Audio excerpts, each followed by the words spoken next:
Sejam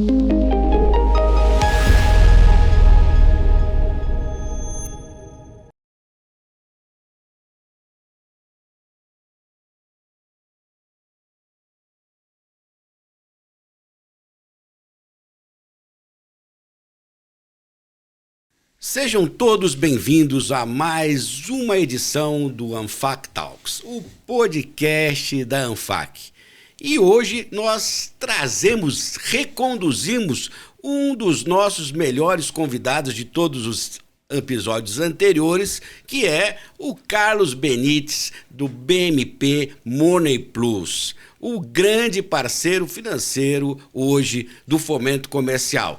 E eu trago hoje o Carlos Benites, que vai conversar conosco sobre vários assuntos. Mas antes que a gente comece o nosso bate-papo, vou dar as boas-vindas e abrir o nosso microfone para que o Carlos Benites fale também com toda a nossa audiência. Seja muito bem-vindo, Carlos. Tudo bom, Zé Luiz? Obrigado pelo convite. É engraçado que todo ano que a gente vem aqui, né, a gente começa a contar do que foi para trás, e tem bastante coisa que foi para trás, mas só o que tem para vir pela frente, a quantidade de possibilidades, de novos negócios, de segmentos que antes nem olhavam para esse mercado do fomento, cria aí uma ansiedade, né, uma expectativa para 2026, 2027. Então vamos falar do passado e do futuro. Muito bem. E vocês que estão nos assistindo, não deixem de acompanhar nossas redes sociais, LinkedIn, Instagram, Facebook, onde vão ter as notícias e os eventos e o que está acontecendo na Anfac e no mercado de recebíveis. Carlos, seja novamente muito bem-vindo, e você bem colocou aí sobre as novidades e as retrospectivas. Então eu gostaria primeiro ouvir um pouco de você, né? O que você avaliou do ano de 2025, né, no mercado de recebíveis, no mercado de fomento, né, e a participação do BMP nesse mercado? Seguramente você deve ter números ou deve ter percentuais de quanto o BMP avançou no apoio aos nossos fundos, às nossas securitizadoras, às nossas factories, porque, na verdade, o lema do BMP era o banco do fomento, e realmente se consolidou como esse grande instrumento de apoio ao fomento comercial. Então, eu queria ouvir você um pouco a retrospectiva do ano de 2025, para que depois a gente possa falar sobre as perspectivas de 2026. Vamos dizer assim, que o nosso ano de 2025 ele começou a ser desenhado em 2023, né? Porque nunca anda na velocidade que a gente quer.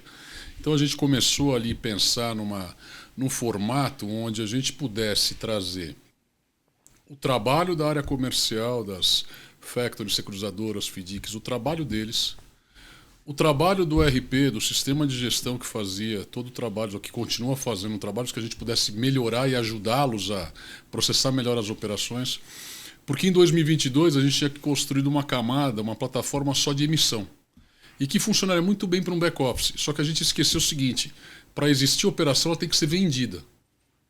Se ela não for vendida, ela não vai existir, ela não vai ser emitida. 2, ela precisa ser gerenciada.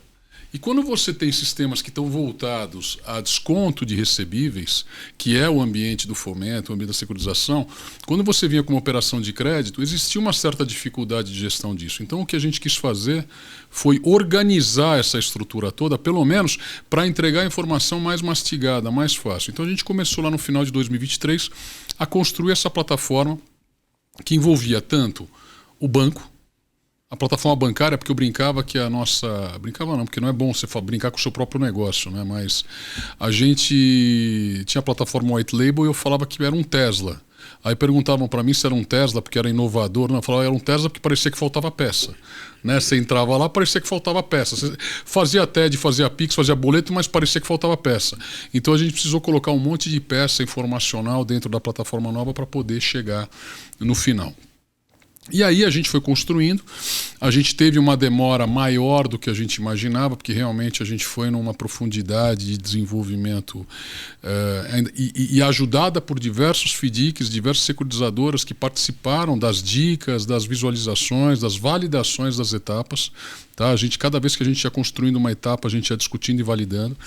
Então demorou mais do que a gente imaginava, e a gente teve alguns percalços no ano de 2025 que atrasaram um pouquinho, mas há 3 meses a gente começou, de agosto para frente, a gente começou a entregar as plataformas. O que foi mais legal? A gente tinha 120 plataformas white label e mais ou menos umas 50 integrações via API. A plataforma white label foram vendidas 67 plataformas em 6 meses. Quer dizer, em média de 10 plataformas no mês. Claro que no começo foi mais leve, mais devagar, e depois explodiu. E por que isso?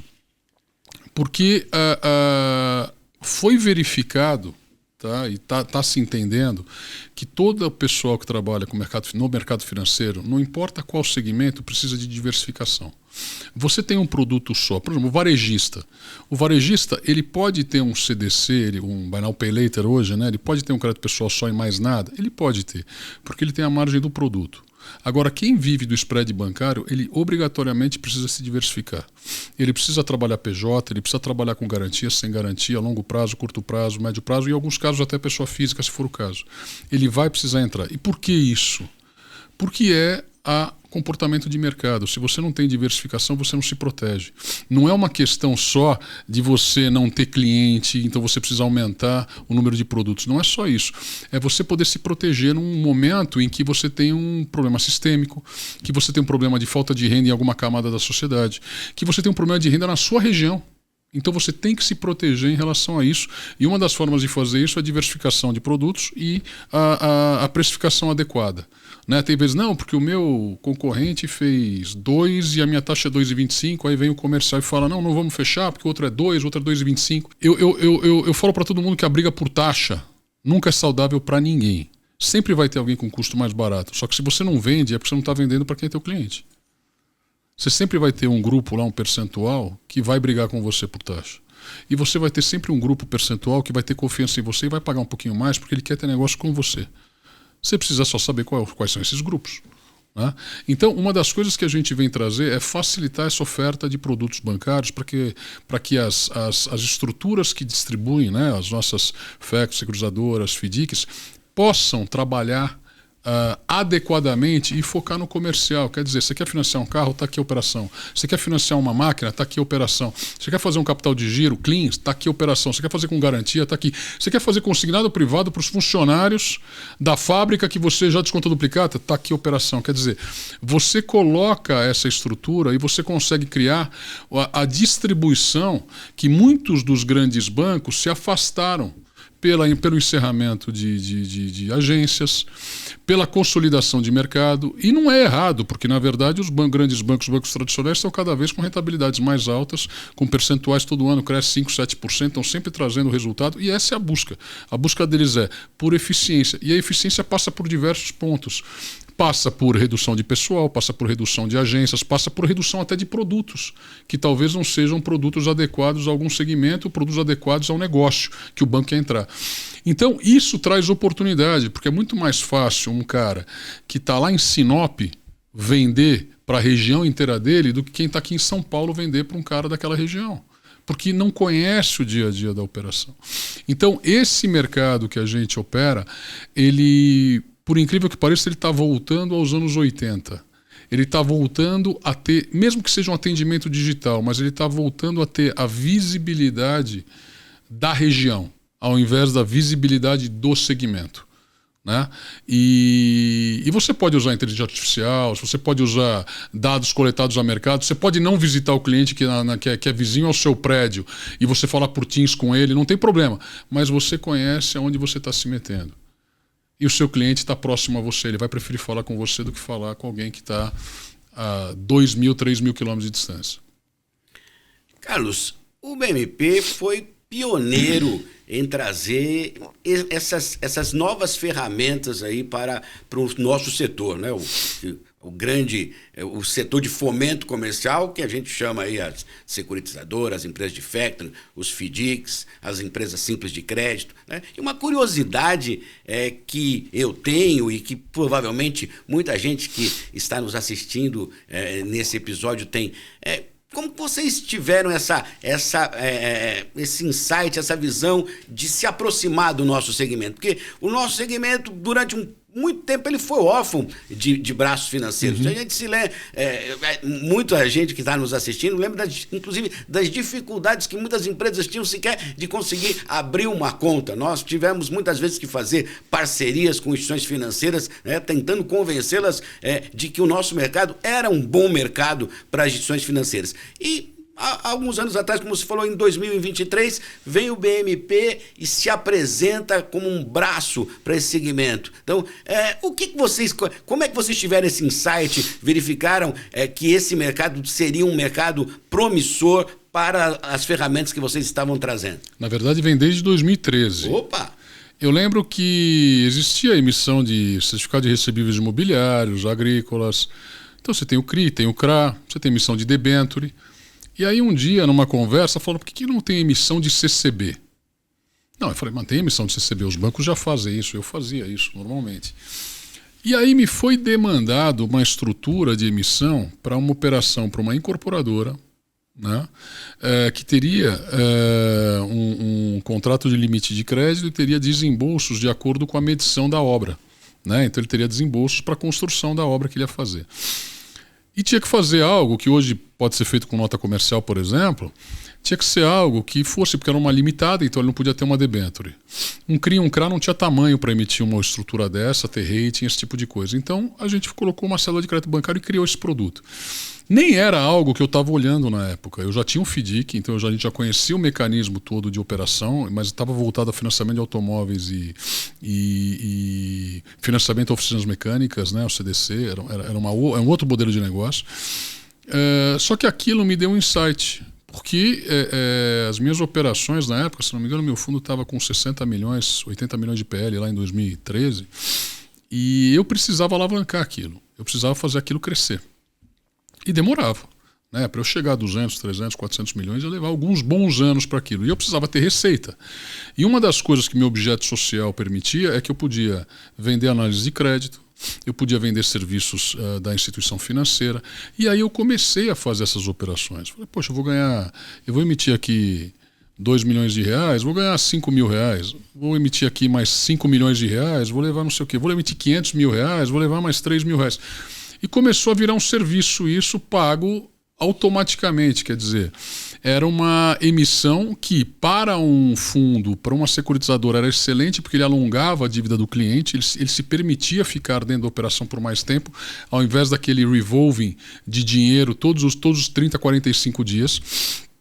E eu comecei a ver que aquilo era um mercado. Comecei a operar 5 milhões por mês no total, 7 milhões, 3 milhões por mês. Até que veio a crise lá em 2016, que foi na transição do governo Dilma para o governo Temer.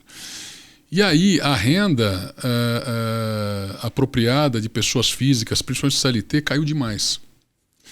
E automaticamente você não tem consumo, automaticamente as fábricas, as indústrias, elas não tinham vendas. Então elas não tinham duplicata para descontar. O que aconteceu? Muito dinheiro empossado nos FDICs, nas securitizadoras. Não tinha para quem descontar.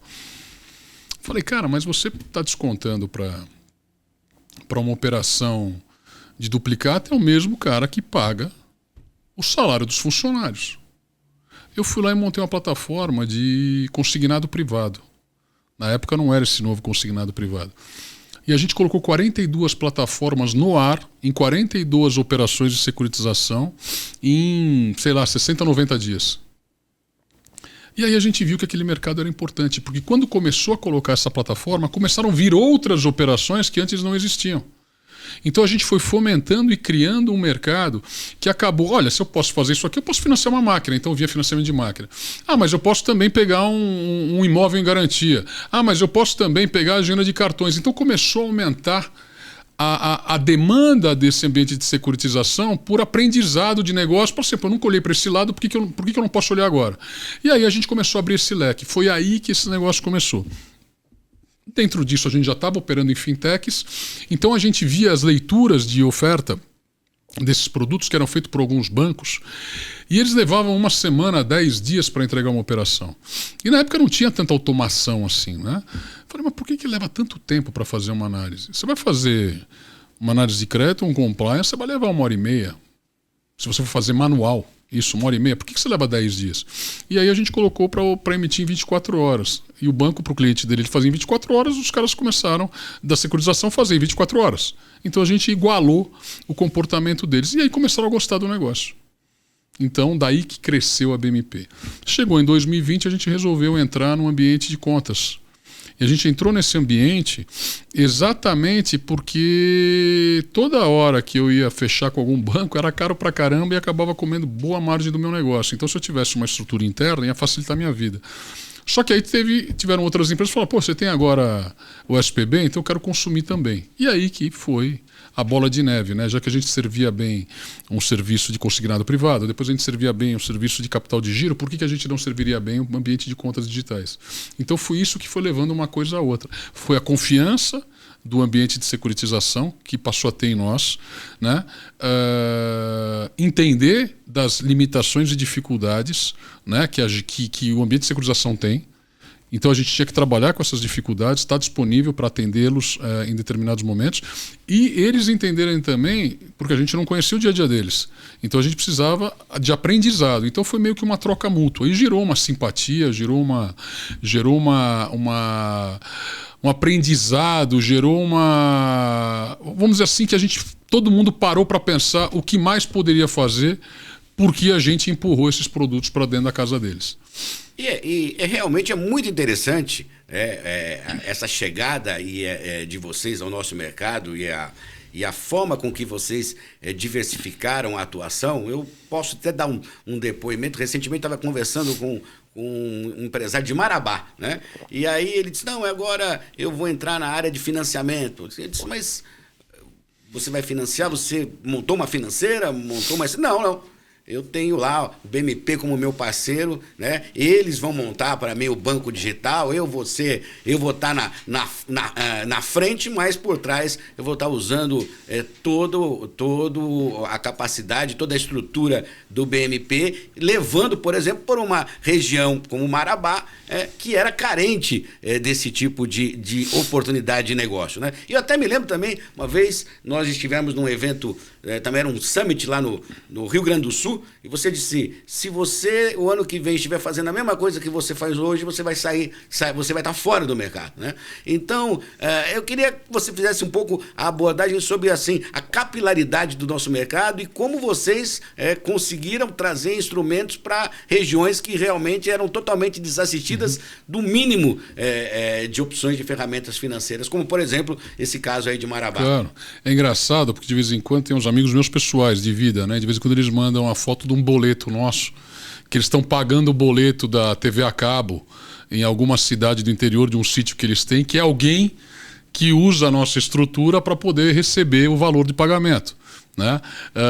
Teve um outro amigo meu que vendeu um imóvel, ele foi assinar a venda do imóvel, era o meu contrato, então era alguém que estava dando em garantia ou pegando esse imóvel em garantia. Então você começa a entender que, apesar de você não ter a porta para a rua, né? A gente não atende o cliente final na rua, você, através de cadeias diferentes, você vai chegando nos mesmos lugares que os grandes bancos chegam. Aconteceu em 2020, quando começou a pandemia, teve um programa emergencial do governo, PEAC, Programa Emergencial de Acesso ao Crédito. E a gente entrou num ambiente de micro e pequenas empresas. Apesar de eu já ser uma pessoa que procurava ecossistemas, eu sempre entendi o Banking as a Service como banco de montadora, eu entendia que ele tinha que trabalhar em ecossistemas diferentes e ele tinha que construir todas as camadas, porque é o mesmo dinheiro sempre que entra naquele ecossistema que fomenta toda a cadeia. É o funcionário, é o prestador de serviço, é o fornecedor, é o distribuidor, é o atacadista, é a indústria. A venda de um produto paga todo mundo. Cada um fica com um pedacinho. Então, por que cada um tem a conta numa agência bancária de um banco diferente? Quer dizer, existe a possibilidade de você conectar tudo isso. Da mesma forma que o Marketplace conectou lojas de shopping. Por que um ambiente de um ecossistema não conecta as contas de um cliente só e passa a ser dentro de um funil único? Então, essa foi a nossa visão. E nessa época, eu fui a mercado, porque eu não tinha cliente, eu não tinha adquirência, não tinha maquininha, não tinha cartão, então quem seriam os meus clientes? Eu trabalhava junto com a Cielo, com a Rede, com a Stone, mas eu precisava de um mercado muito maior. Então eu chamei na época Shopping Iguatemi, BR Malls, iFood, Gympass, quer dizer, várias plataformas digitais que estavam limitadas de abertura e uso por causa da pandemia, que queriam dar crédito para aquelas pequenas empresas, né? E quando a gente colocou esse dinheiro no mercado e todo mundo tomou, apesar da taxa ser boa, o grande aprendizado ali é que era uma estrutura rápida, onde você ofertava e a contratação existia rapidamente. E por que isso acontecia? Porque você sabia exatamente quem estava tomando crédito. Obviamente, o governo, todo mundo sabia que existia um risco ali, porque muita gente não ia sobreviver à pandemia. Mas era um apoio, um fomento dado ao mercado, tá, para que a gente chegasse. Então a gente conhecia todos. Então lojistas de shopping, eles não estavam vendendo nada. Academias de ginástica não estavam arrecadando nada, né? O iFood começou a vender nessa época, né? E aí, o que aconteceu? Essa visualização começou a gente a analisar comportamentos. Diferente de você analisar o balanço, o faturamento e o imposto de renda, você analisa comportamento, que é gerenciamento, capacidade de entrega, relação, fidelização, chargeback, logística, qualidade do produto. Você começa a analisar um pool de informações que só quem convive naquele segmento ou vive na região daquela empresa vai saber. O banco nunca vai saber. O banco vai saber qual é o balanço, o banco vai saber o imposto de renda, quem são os sócios, mas ele não vai saber se o produto que ele vende tem qualidade. Ele não vai saber se ele entrega no prazo que ele confirmou que ele entrega e ele não tem chargeback. Ele não vai saber. Ele não vai saber se esse cliente tem reclamações. No Reclame Aqui dá para ver, mas tem outras reclamações, tem Procon, porque não se valida isso em motores. Isso aí deve começar agora, com essa visão de comportamental, deve começar. E aí, em cima disso tudo, a gente começou a entender que aquelas agências bancárias que começaram a pipocar para todos os lados nos anos 80, Caixa Econômica, Bradesco, Banco do Brasil, e que no final dos anos 90, começo dos anos 2000, os bancos começaram a se consolidar, bancos públicos começaram a ser vendidos, bancos médios começaram a ser comprados por bancos maiores, você começou a ter a agência do Bradesco dos dois lados da rua. O que aconteceu? O Bradesco fechava a agência. E aí começou esse encerramento de agências para tudo quanto é lado. Só que você tinha lá 5 cidades numa região, você fechava 4 e ficava com uma agência só. E aí você começou a ficar longe do teu cliente. E aí, na eficiência que é necessária para o banco ter os lucros dele e para a instituição financeira ter o lucro, ele acabou concentrando todas as decisões mais na matriz. Quer dizer, aquele gerente geral da agência lá da cidade do interior que tinha alçada para tomar decisão, ele passou a ter que consultar. Mas isso não tirou o resultado do banco. Ele continuou tendo resultado, ele continuou sendo rápido, o objetivo ele conseguiu atingir, que era melhorar a qualidade de resultado e eficiência da instituição. Ele conseguiu. Só que, por outro lado, sobrou no mercado uma quantidade enorme de médias e pequenas empresas que passaram a não ter a assistência que tinham no passado.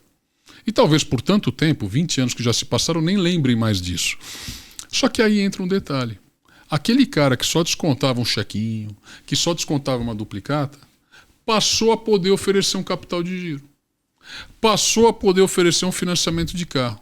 Ele passou a entender que o mercado dele não era ficar sentado atrás de uma mesinha lá esperando alguém trazer uma duplicata para ele descontar. Passou a ser uma consultoria lá na empresa para melhorar a qualidade do fluxo de caixa da empresa. Olha, vamos alongar isso aqui por 48 meses, pega o seu imóvel em garantia aqui, a gente alonga por 48 meses, você paga uma taxinha menor e eu resolvo o seu problema. Que era exatamente isso que o gerente do banco fazia. Só que o FDIC da região, a securitizadora da região, a Factor da região começou a fazer isso. Eles começaram a ocupar esses espaços. Aí você vai para outro mercado, você vai para os varejistas. Os varejistas começaram a ocupar o espaço da pessoa física dando crédito pessoal. Você vai na Casas Bahia, lá na região, você toma crédito pessoal. Você vai no Magazine Luiza, você toma crédito pessoal. Antes você ia na tua conta do Bradesco. Você não se preocupa mais com isso, porque você vai ter 4, 5 ofertas espalhadas. Então, essa dissipação ou redistribuição, nova redistribuição dos produtos de novo, não concentrar eles na matriz dos bancos e distribuí-los através de canais não bancários, é o que está fazendo o mercado se movimentar e a gente entendeu isso desde o começo. Então todo mundo fala, poxa, mas como é que você chegou nesse tamanho? Como é que você virou esse resultado? Eu falei, cara, a gente entendeu o mercado desde o começo. E a gente continua entendendo o mercado. Qual é a dificuldade que a gente tem hoje? O mercado amadureceu também. Ele não é maduro, mas ele está muito mais maduro do que ele estava 5, 6 anos atrás. Mas a dificuldade continua sendo enorme na comunicação. Eu tenho, por exemplo, 98 linhas de receita. Eu duvido que qualquer cliente meu saiba de 10. Então, a gente criou todos os serviços que você tem numa instituição financeira para que esses FDICs e os clientes dos FDICs das securitizadoras possam consumir isso como se estivesse operando com um banco normal. E que a gente cuide de toda a área de compliance, regulatório, estruturação. Em alguns casos, a gente até participa da operação, dependendo do que for. De repente ele está lá, ele é uma operação de risco sacado, ele é uma operação de desconto de duplicata, ele é uma antecipação de cartões, mas o cara quer financiar um carro e ele não financia carro. Então, ou ele vai fazer um banco Volkswagen ou é algum banco que faz isso, ou ele faz e a gente ajuda ele a analisar o crédito, porque ele não está acostumado a analisar um crédito para 36 meses, a gente ajuda isso.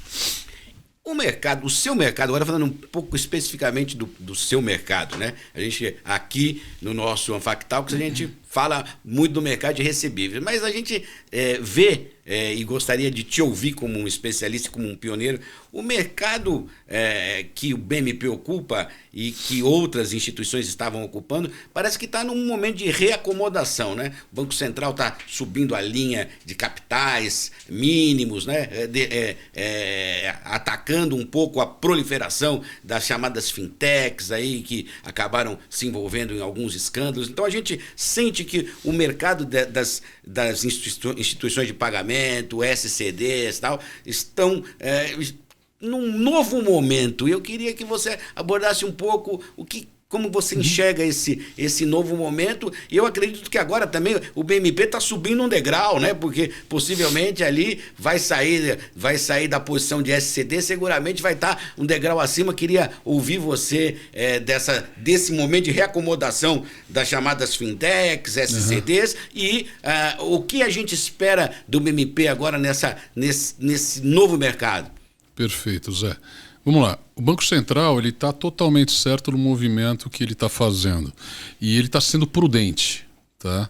Ele está se movimentando já tendo analisado o mercado e riscos de mercado. Então ele fez o primeiro movimento, que é trazer instituições novas para o mercado, criar um ambiente de descentralização onde você gera uma inclusão, tá? De pessoas que antes carregavam dinheiro no bolso, passaram a ter visibilidade do mercado, né? Apesar do momento que eles tenham dinheiro numa conta digital.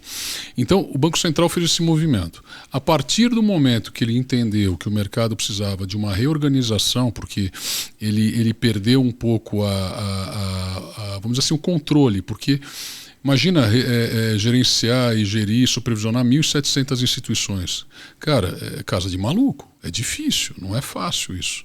Entendeu? Precisa de gente, precisa de sistema. E outra coisa, eu falo que a visibilidade dentro do mundo digital ela é muito complexa, porque não existem ferramentas suficientes para você enxergar tudo.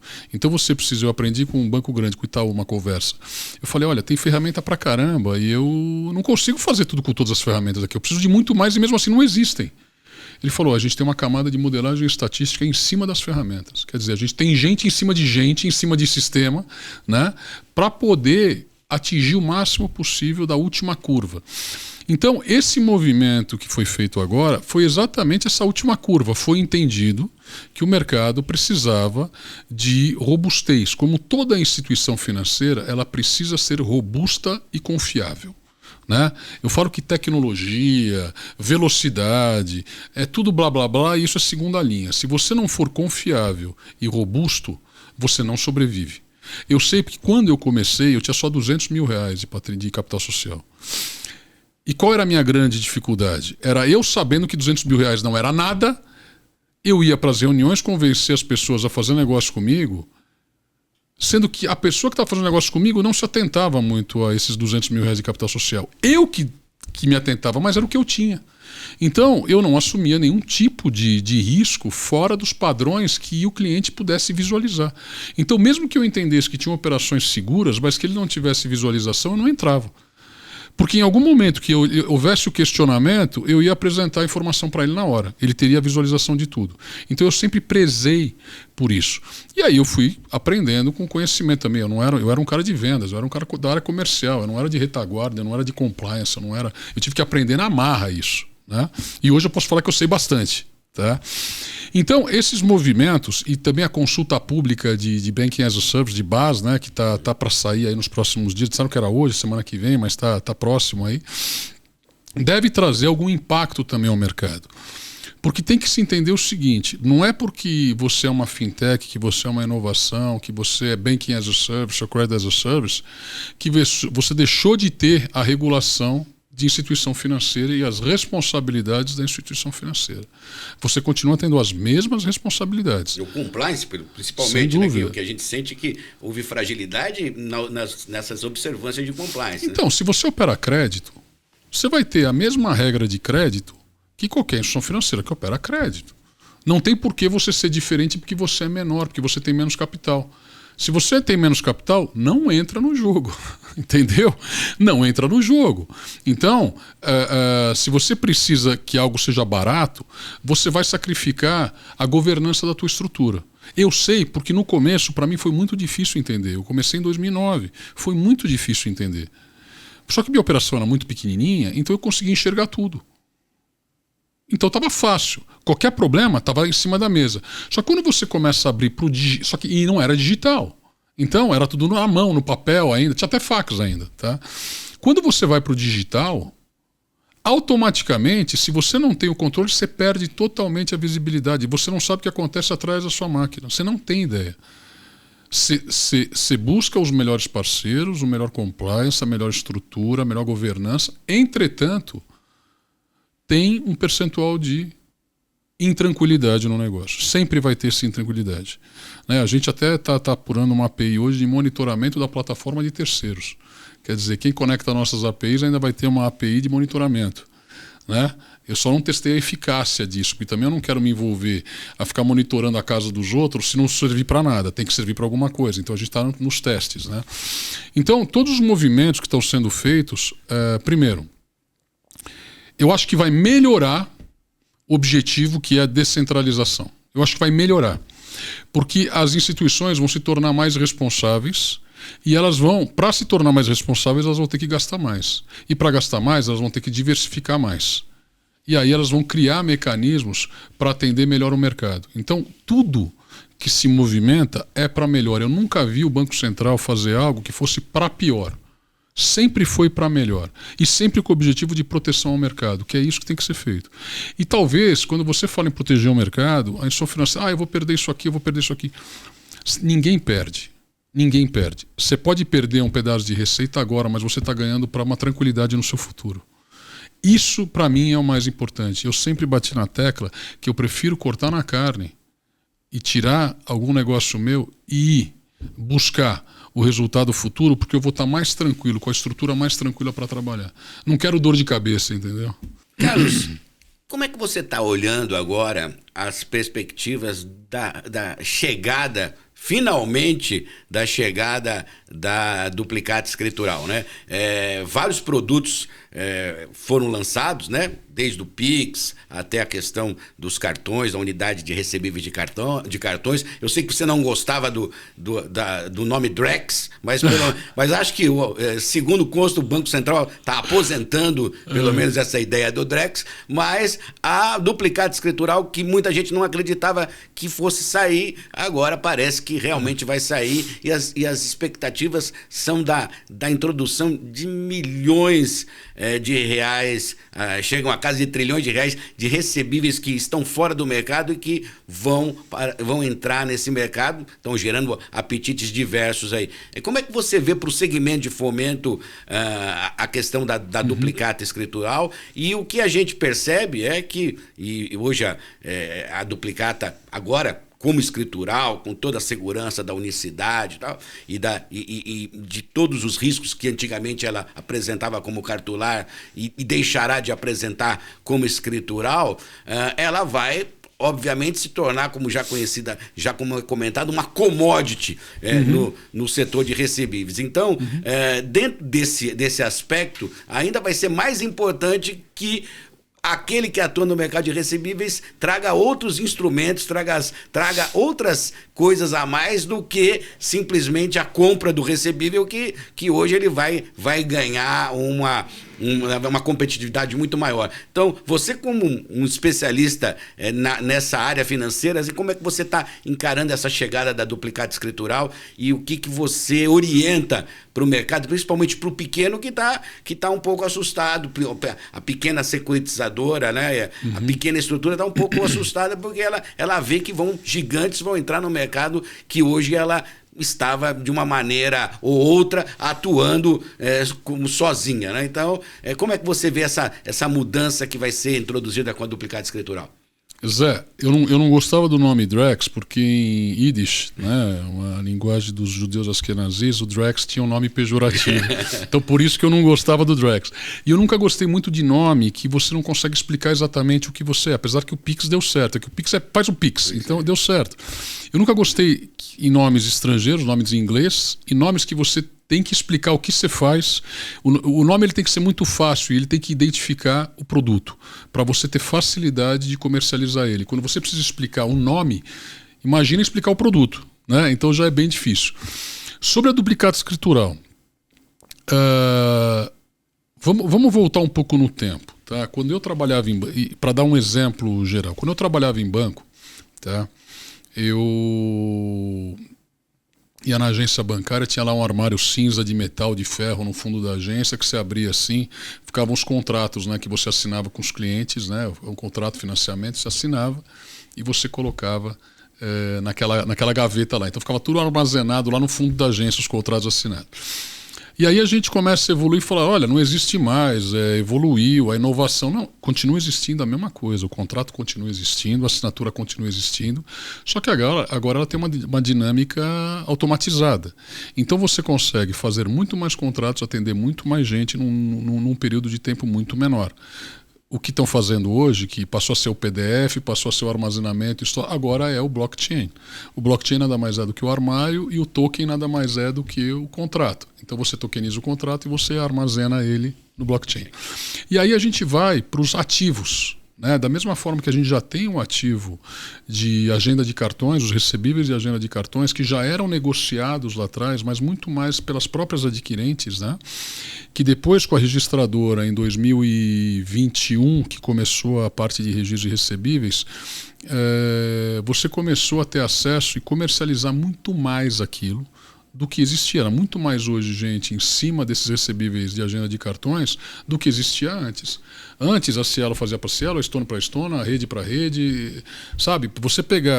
Você era ninguém e pegar uma carteira da Cielo, ou você tinha uma condição, ou você era grande, um cliente grande, ou você tinha uma condição muito boa de taxa de juros. Porque senão sempre ia ficar na mão das adquirentes. Tá? Então esse foi o conceito do Banco Central, de centralizar e fazer com que o crédito chegasse no cliente menor, que tinha mais dificuldade de argumentar no mercado. Quando a gente vai para a duplicata escritural, eles seguem o mesmo conceito. Né? Você vai passar a ter visibilidade. Então, você não tinha visibilidade da agenda de cartões, você passou a ter. Quer dizer, se você consulta hoje, você já sabe a agenda de cartões, não importa qual adquirente seja. Duplicata a mesma coisa. Você consegue saber hoje, se você pegar na Receita Federal, via autorização, você consegue saber todas as notas fiscais contra e a favor daquele teu cliente. O que você não tem é a dinâmica. E isso aí não é novo, isso aí você já conseguia pegar pelo GovBR já há bons anos aí, antes de pandemia.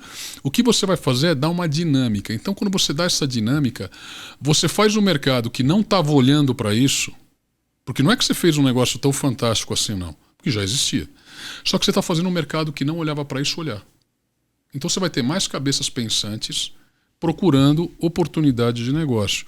De comercializar as duplicatas e não simplesmente pegá-las como garantia, comercializá-las, orquestrá-las. Você pode pegar a duplicata e dar como garantia ou como pagamento de um estoque novo que você está comprando dentro de uma indústria. Então, ao invés de você tomar um dinheiro para liquidar a operação de duplicata em garantia para poder pagar o teu fornecedor, você já dá suas duplicatas diretas, quer dizer, você já consegue fazer essa orquestração.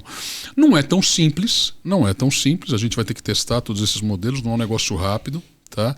Vendo cartões que demorou algum tempo para entrar, também é um modelo diferente, mas demorou um pouco. Eu imagino que a duplicata seja menos tempo de maturação que cartões, mas ainda vai ter um tempo de entrada. E vai fazer com que muita gente que não está olhando para esse mercado passe a olhar. E você vai ter a facilidade de buscar esse ativo e colocar dentro da sua operação. Agora, a gente não pode esquecer que continua sendo um ativo. O mesmo ativo que era registrado via o XML, que era tirado do bloqueto de nota fiscal lá atrás no papel, continua sendo o mesmo ativo. O que a gente tem é uma dinâmica de gestão diferenciada, né? E isso vai fazer com que mais gente olhe, mais produtos sejam construídos e, obviamente, você vai ter mais briga lá por taxa de juros, por prazo, por condições. E quem for mais assertivo nesse processo de entender que vai acontecer, porque, na verdade, não vai acontecer a partir de 1º de janeiro, vai começar a partir de 1º de janeiro. O que acontece é que as securitizadoras, os FDICs, as ESCs, elas têm que se preparar tecnicamente. Tecnicamente é o seguinte, você tem que ter visualização da tua operação. Tudo que você faz e tudo que você quer fazer. E com quem você segmenta. Se você tem uma rede de clientes que você já opera, é o primeiro cara que você vai atuar. Então, como é que eu faço para ter a visibilidade desse cara que a partir do dia 1º de janeiro vai passar a registrar tudo lá dentro da Câmara de Registro? Como é que eu faço para enxergar isso aqui? Então, eu tenho que ter isso aqui. Você tem mais 1 mês e meio para fazer isso. Né? A gente vai ter isso aí para disponibilizar. Mas não é isso, cada um trabalha de um jeito, cada um tem um RP. Então tem que se preparar antes para poder não chegar na hora, que nem o pessoal fala, agora eu vou entrar nisso que começa dia 1º, aí no dia 2 começa a trabalhar. Apanhou de todo mundo? Vai apanhar de todo mundo. O importante não é começar a fazer, o importante é saber fazer. Você pode começar em 2027, não tem problema. Só que você tem que saber isso antes de começar. Porque na hora que começar vai passar um monte de gente na tua frente.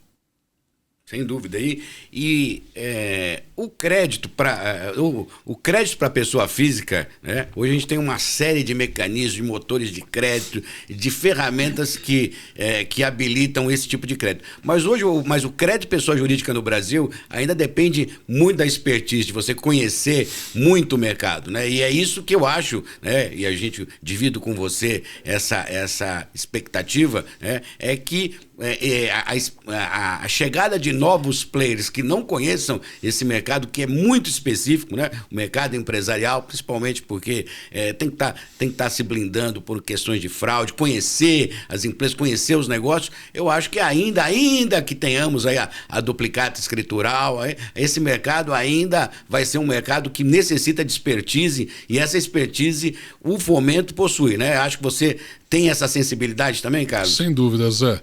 O que eu posso te dizer, quando teve o boom das fintechs lá, 2015 mais ou menos, 14, 15, 16, começaram a abrir fintechs a cada esquina, parecia máquina de Coca-Cola, né? Cada esquina tinha uma fintech. E isso é bom, porque você motiva. A única coisa que a gente não pode questionar é que o cara está colocando a vida dele naquilo. Ele pode estar fazendo a maior burrada do mundo, mas é a vida dele, a cabeça dele, o empreendedorismo dele que ele está colocando. Só que acontece, subestimaram risco de crédito. Subestimaram precificação, subestimaram prazo, subestimaram análise de crédito. Muita gente falou que criou mecanismos de análise de crédito, de motores de crédito espetaculares. Aí eu pergunto o que é? O teu motor é melhor que o do Bradesco, que faz isso há 100 anos? Entendeu? Não existe motor para quem está começando. Existe prudência. Para você começar a arriscar, você tem que ter uma carteira grande. Para você falar, olha, eu vou pegar agora aqui 10%, 5% da minha carteira do meu spread e eu vou arriscar naquele segmento ali que eu não estou acostumado a trabalhar. Eu vou correr um pouco mais de risco, cobrar uma taxa um pouco mais cara e vou operar. Você nunca vai começar uma operação com taxa baixa operando no mercado que ninguém quer dar crédito. E nas fintechs aconteceu muito isso, quando elas começaram. E sobraram poucas. Então, essa turma toda do fomento, num mercado mais maduro, onde lá atrás não existiam as ferramentas automatizadas e hoje existem, existe a nossa operação, existem outras operações do mercado com ferramentas automatizadas, pode fazer com que essa turma já entre preparada no mercado com uma visibilidade bem mais fácil de tomar a decisão do que foi lá atrás. Porque eu lembro quando eu conversava com algum pessoal da área de fomento, a gente discutia: mas isso aí nunca vai chegar. Mas eu falei: olha, pessoal, o negócio é o seguinte, tá cheio de moleque, bem mais novo que vocês, maluco, gastando tempo sem a mínima responsabilidade de dar resultado, queimando dinheiro aí de investidor, isso e aquilo. Só que uma hora, esses caras vão acertar. São poucos, mas vão acertar. A hora que eles acertarem, eles vão começar a comer pela beirada parte do trabalho de vocês. Porque quando vocês enxergarem, já vai ser tarde. Então, começa a se preparar agora, porque essa molecada, tem uma molecada nova agora, que é para duplicado escritural, né? Que vai começar a mexer com isso. Fala, porra, tem a garantia ali. Antes eu estava fazendo uma operação sem garantia, agora peraí, vou trazer isso aqui para garantia. Eles estavam dando capital de giro, crédito clean para tudo quanto é empresa aí. Agora não, agora peraí, tem uma garantia a mais, vou colocar aqui. Nessa de colocar aqui, ele está dando dinheiro para um cliente que é seu. Né? Então, é muito importante essa visão da automação do processo e a visibilidade do negócio. Uma das coisas que vai acontecer, e isso tem a ver com o motor de crédito principalmente, é que lá atrás, quando você analisava crédito e era tudo meio que manual, você tinha o cliente ruim e o cliente bom. Né? Todo banco tinha o cliente ruim, recusava, o cliente bom aprovava. Era isso. E uns que eram ruins para um eram bons para outro, mas no final era essa, aprova-recusa. Tá? Alguns casos você ia para uma revisão, mas a grande maioria, se você pegar, o percentual era alto. O que acontece? Essa parte ruim que você recusava, hoje você consegue analisá-la de forma diferente. Porque você consegue ter visibilidade de dados comportamentais, dados financeiros que antes você não tinha. Você consegue entender se aquela empresa ela consegue se comportar melhor em ambientes específicos. E aí, dependendo do produto que você está alocando, você consegue aprovar. Porque antes você recusava o financiamento de carro, o capital de giro, o Finame, você recusava tudo. Hoje você já fala, não, peraí, se o prazo for mais longo, dá para dar. Se o cara quer comprar um carro aqui mecânico, dá para dar, o automático não dá. Porque você começou a pegar e separar o joio do trigo, do mau cliente, né, que você vai visitar e você percebe na hora que é uma dor de cabeça, do desorganizado. Então, várias ferramentas de RP e processos e controles, tanto para quem está dando crédito quanto para quem está tomando, facilita hoje a visibilidade. Eu dei um exemplo de uma molecada. Quando eu comecei a trabalhar, eu tinha 22. E eu lembro que o banco não aprovava créditos para menores de 23 anos. Então eu estava incluído nesse grupo. Por quê? Porque tinha 40% de inadimplência na molecada. Que a molecada comprava no emocional. Só que tinha 60% que pagava. O problema é que naquela época você não conseguia separar o cara bom, o 60 do 40.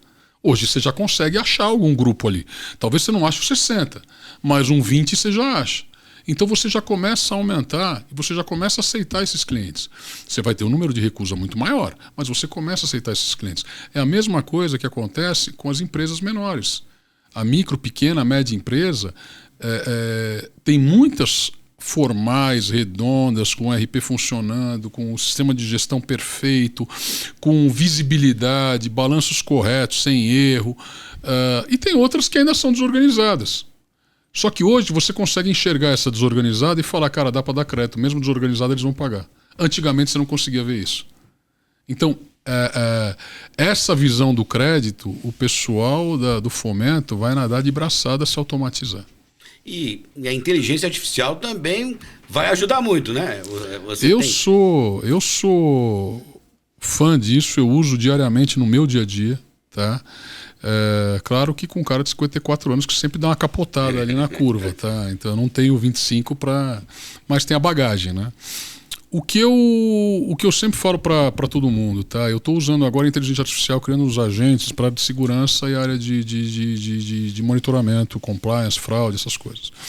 Né? Já existe algumas coisas, a gente já usava para desenvolvimento, mas agora a gente está usando na camada da frente. O que acontece? Você tem um caminho muito longo para definir se aquela é a tua regra. Então a AI ela tem que te ajudar a dar velocidade na tua análise, ela não tem que ser a tomadora de decisão, ela tem que ser o indicador. Então, um indicador que você levava, sei lá, alguns minutos ou algumas horas para fazer, porque você tinha que buscar informações, você vai fazer mais rápido.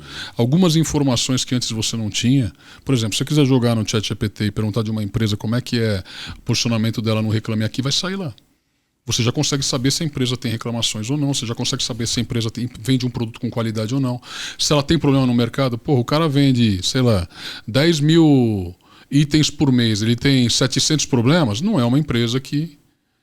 Porque 700 foi a reclamação, imagina o que teve de problema, né? Então, são posicionamentos que você vai começar a ter usando AI. Agora, para a AI passar a ser um decisor, eu acho que ainda leva um tempo. Eu não sei te dizer se são 2, se são 5, se são 10 anos, porque vai depender muito também, porque a gente sempre olha o seguinte, a AI vai mudar o mundo. Não, e se a gente tiver uma crise sistêmica no país, onde a taxa de juros vai para 40% ao ano? Vou até bater na boca aqui, tá? Mas mas a gente tem que levar em consideração tudo. Em um movimento de temperatura e pressão regular, ok, mas nunca é. No mundo não é, imagina no Brasil, pior ainda. A gente está sempre, cada 4, 5 anos, passando por um solavanco. Então, pode ser que sim, pode ser que não. Pode ser que em 2 anos eu tenha casas já usando AI pra caramba. E tenha outras que tenha mais receio de usar e que transformem isso somente no indicador. Que vá ajudar na decisão, mas não é o decisor ainda. E agora, caminhando já para o final desse nosso bate-papo aí, que é sempre engrandecedor e motivador, eu queria que você nos dissesse aqui o que esperar agora em 2026, especificamente do BMP, né? O que a gente vai ter de novidades, né? O BMP sempre foi um provedor de ferramentas, de instrumentos de serviço aí. Vocês pretendem também apoiar em funding agora as nossas empresas ou vão continuar mais focado nessa área de Bank as a Service e de instrumentos? O que a gente pode esperar BMP 2026 agora que nos aproximamos aí do final de 2025? Que com certeza foi também um ano desafiador para todos nós. Bastante desafiador. A gente sempre, vamos dizer o seguinte, eu não sou um cara que senta em cima de um projeto e segue ele. Eu sou criativo e eu gosto de buscar alternativas de melhoria do trabalho dos outros. Porque o meu negócio, eu entendia 20 anos atrás, que era facilitar com que os outros ganhassem dinheiro. É isso que eu entendi. O meu sucesso está relacionado a eu fazer os outros ganharem dinheiro. O meu sucesso não está relacionado a eu focar e eu ganhar e o outro pagar. Ele tem que pagar com prazer porque eu fiz ele ganhar dinheiro. Então esse sempre foi o conceito da BMP e talvez por isso que a gente tem essa transparência com os clientes. Todo mundo sabe quanto a gente ganha, como é composto o valor. É um negócio muito transparente. Bom, é o ganha-ganha, né? É o ganha-ganha, porque senão não tem sucesso com isso. Se você não pensar numa competição onde todo mundo sai vencedor, não existe. Um dia você perde, um dia você ganha, mas no final todo mundo é saudável. Os grandes concorrentes, se você pegar FDICs grandes, todos eles têm boa qualidade. Todos eles trocam informações para melhorar a atividade deles. Todos eles fazem isso. Você vai ver um FDIC grande e um FDIC pequeno conversando. Você vai ver uma Factor ligando para outra. Você vai ver uma securitizadora. Você vai ter isso. Porque isso traz saúde para o mercado. Ninguém quer que o outro se ferre. Eu quero ganhar o meu. Eu não quero que o outro se ferre. Que ele ganhe também. Que ele seja meu concorrente, que ele me traga informação para eu ganhar o mercado dele. Vai ter lugar que eu vou brigar e pegar o cliente dele. Vai ter lugar que ele vai pegar meu cliente, assim por diante. Mas o conceito para o futuro na nossa cabeça é o seguinte: a gente sempre criou mecanismos e plataformas muito segmentadas, né? Então isso aqui faz isso aqui faz aquilo outro.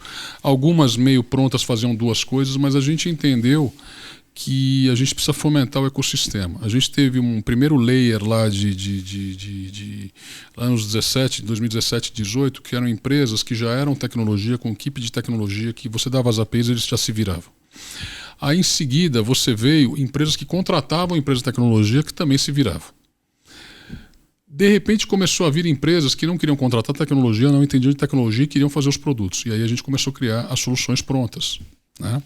Agora a gente entendeu que esse ecossistema pode distribuir muito mais do que simplesmente criar um produto de risco sacado, criar um produto de débito em conta, criar um produto de capital de giro. Ele pode consolidar essa informação toda. E é isso que a gente fez no Banco Digital Novo. A gente colocou todo o ambiente bancário como se ele fosse um banco tradicional comum, onde a retaguarda é operada pela área de fomento. Então, toda operação de capital de giro, operação de crédito rotativo, operação de cheque especial, entra todas as garantias, depois um gestor de garantias, entra a parte de duplicatas, gestor de duplicatas, cartões. Então, tudo isso vai entrando e vai consolidando num ambiente único operacional. Que você vai ter um que vai, não, eu só quero fazer isso, o outro só quero fazer aquilo, o outro eu quero fazer tudo e assim por diante. E você vai consolidar isso. Então vai ser uma ferramenta de uso. Tem quem quer ainda operar as APIs? Perfeito. As APIs continuam existindo, modernas. Né? A gente teve, é engraçado que a gente construiu tanta coisa que a gente começou a derrubar os prédios agora que a gente construiu e construir de novo. Não dá mais para ficar fazendo reforma, entendeu? Não tem como mais fazer reforma de tanta coisa que a gente fez. Então eu entendo que vai ter plataforma consolidadora de operações onde você vai falar com o teu cliente qualquer coisa. Você quer pegar a agenda de recebível de cartão, você vai pegar duplicado, você vai pegar, você quer dar um capital de giro, você vai dar, você quer financiar uma máquina para a empresa dele, você vai fazer. Você vai ter condições de fazer tudo isso lá. Tá? Você vai atendê-lo. E vai atender com o seu nome. E do nosso lado por trás, a gente está criando um Cyberdome, uma estrutura de segurança e compliance muito mais robusta, unificando todas as etapas das linhas de segurança, das linhas de defesa de uma instituição. Porque normalmente, se você pega, principalmente bancos grandes, que não tem como juntar tudo isso, porque cada área faz uma coisa. Então você tem o compliance que faz uma coisa, o KYC, você tem fraude, você tem cyber. Então cada um faz, tem o cyber de infra, tem o cyber nuvem, quer dizer, cada um faz, não dá para você pegar e juntar tudo. A nossa sorte é que a gente começou a desenvolver muito cedo isso, né? Há menos tempo, então a gente tem isso, e a gente tem um entendimento interno muito bom do que tem que ser feito. E tem várias vezes que a gente toma a bola debaixo da perna, viu? Não vou dizer que não, porque toma a bola debaixo da perna, todo mundo toma. Se o grande toma, imagina a gente. Porque a gente não tem a experiência, a gente tem a vontade e o conhecimento, mas a gente não tem a experiência dos gaps todos. Porque o cara que tem 10 milhões de contas, 20 milhões de contas, ele teve muito mais problemas do que eu, que tenho 150 mil contas. Né? Então, a chance de eu saber a mesma coisa que ele é zero. Né? Eu vou saber só quando acontecer. Então, isso daí vai fazer com que a gente tenha aí uma metodologia, e a ideia é que a gente traga instituições menores para entender essa nossa cabeça, porque a gente imagina que todos podem sair fortalecidos nisso. Um ajudando o outro. Tá? Esse trabalho ele é colaborativo. A gente está num momento de transição entre digital e de analógico e digital, onde o trabalho é colaborativo em termos de controle e segurança do sistema financeiro. Se as instituições não se ajudam, não adianta, elas não vão longe. Ah, não vou contar isso porque isso é meu dado. Ah, não vou passar aquilo lá porque é problema do outro. Ah, que bom que ele se ferrou e atacaram. Né? Não é isso. Porque se atacaram ali, vão atacar você. Ah, não, mas eu sou protegido. Esquece, ninguém é 100%. Ah, mas o compliance deixou passar. Sim, o Itaú também deixou, o Bradesco também deixou, o Banco do Brasil também deixou. Vários já deixaram várias coisas passar. Porque realmente todo mundo que vai fazer algo errado busca vulnerabilidade. Né? E todo mundo tem vulnerabilidades. O teu corpo tem vulnerabilidade, a tua saúde tem vulnerabilidade, tudo tem vulnerabilidade. Então, a ideia é que a gente empurre o mercado para frente. Então, essa parte de consolidação e oferta para todo o mercado, para eles operarem como se fosse uma instituição financeira na ponta, para todos os clientes deles, sem restrição de, dá para fazer isso, dá para fazer aquilo, não, já está empacotado. Ele já dá uma oferta de crédito pré-aprovado. Está aqui, ó, você tem aqui 150 mil reais para comprar um carro. Está aprovado aqui, pré-aprovado para você. É só clicar aqui, escolher o carro, contratar, a gente já paga na concessionária que você escolheu.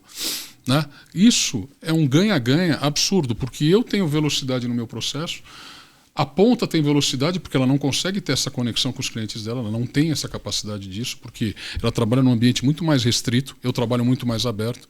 Então, tudo isso em termos de segurança, em termos de oferta de produto, consolidação para a oferta do produto, é o que a gente vai estar colocando no mercado, já está colocando, e para 2026 vai fortalecer bastante. Eu quero transformar cada ponto que trabalha com a gente num modelo de distribuição, não de Banking as a Service, mas num modelo de distribuição que atenda todo o ecossistema que ele está inserido. E eu quero fazer com que todos eles ganhem muito dinheiro. Esse é o meu papel, todo mundo ganha muito dinheiro. Carlos, com isso, estamos encerrando mais esse episódio do Anfac Talks. Eu acredito que também seja o último episódio deste ano, e não podíamos encerrar com um convidado tão especial como o Carlos Benites, que, além de trazer novidades, de trazer soluções, trazer conselhos, foi um grande parceiro do fomento, e em especial da ANFAC no ano de 2025. Nós corremos o Brasil inteiro levando eventos e sempre com a parceria da BMP Money Plus, que foi muito importante, inclusive para viabilizar os nossos episódios do ANFAC Talks. E eu sempre digo àqueles que nos procuram com ideias, né? Ele tem uma ideia e não sabe como colocar de pé, a gente fala assim, procura lá o pessoal do BMP, a equipe do Carlos Benites, o Carlos Domingues, o Clóvis, que eles vão te ajudar. Eu quero fazer uma operação com carro, não sei como fazer alienação fiduciária, o BMP faz a gestão de garantias. Eu quero dar um empréstimo, um capital de giro, o BMP dá a CCB. Eu quero fazer uma trava bancária, o BMP tem a conta escro. Então, na verdade, o BMP é aquele que coloca a sua ideia de pé, né? Você tem a ideia, quer viabilizar, não sabe como, né? Com o BMP você consegue fazer da ideia uma realidade, e é por isso que a gente tem o BMP na parceria e tem a alegria de ter estado hoje ouvindo o futuro que o BMP traz para o nosso mercado. Carlos, muito obrigado, e abro o microfone para os seus agradecimentos finais. Zé, queria te agradecer. Doutor Luiz, que não está aqui com a gente, mas agradecer todo o time da ANFAC pela participação, pelo apoio. Nesse ano todo de 2025, a gente teve momentos mais difíceis, mas vocês estavam sempre do nosso lado. Então a gente está muito feliz de participar e de auxiliar o mercado de fomento. A gente ganha e a gente faz todo mundo ganhar. A gente aprende muito, aliás, tem muita coisa que a gente não sabe, então é muito importante a gente estar próximo para a gente aprender. E isso faz com que a gente busque no que a gente é bom. Então a gente constrói as soluções para quem entende das soluções, né? Então esse é o conceito. Então, primeiro, te agradeço ao time todo da ANFAC pelo apoio, pela participação, por estar junto com a gente esse ano de 2025, e que o ano que vem vai ser mais forte ainda, que a gente vai estar mais junto ainda e trazendo mais novidades para todos vocês. E aguardem as novidades do ANFAC Talks. Muito obrigado e até um próximo episódio.